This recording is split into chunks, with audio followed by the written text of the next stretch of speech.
হোজাইত বৃহৎ আকাৰৰ অজগৰ উদ্ধাৰ দীঘলবালি গাঁৱত উদ্ধাৰ হৈছে দুটাকৈ অজগৰ সাপ 10 ফুট আৰু 8 ফুট দৈৰ্ঘ্যৰ হৈছে অজগৰ দুটা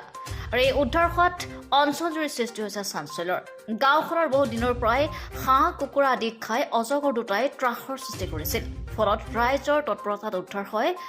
আজি অজগৰ দুটা উদ্ধাৰ অজগৰ চাবলৈ ভিৰ কৰিলে অসংখ্য ৰাইজে পৰৱৰ্তী সময়ত বন বিভাগৰ লোক উপস্থিত হৈ নিজৰ জিম্মাত লৈ যায় অজগৰ দুটা মাছ হেক কৰি দিলে আৰু কিবা কিবি মানে পশুধন ক্ষয়ক্ষতি কৰিছে হাঁহ আছিলে হাঁহ খালে আৰু মুৰ্গীওতো হিচাপ নোহোৱা হৈ গ'ল ইমানকে খালে আৰু এতিয়া আমাকতো ক্ষতিপূৰণ দিব লাগিব ফৰেষ্টৰে চন্দাই দিছে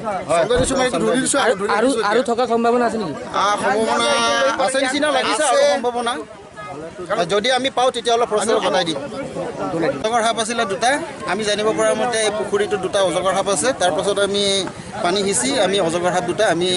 ফৰেষ্টক উদ্ধাৰ কৰি ফৰেষ্টক জনাই দিলোঁ কোনখিনি জেগাটো হৈছে দীঘলবাৰী সঞ্জয় হাছমিছৰ ঘৰৰ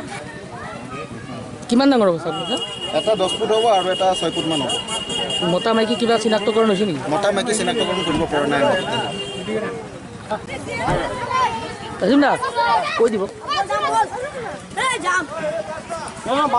কি ধৰিব আমি সাপ ধৰিলোঁ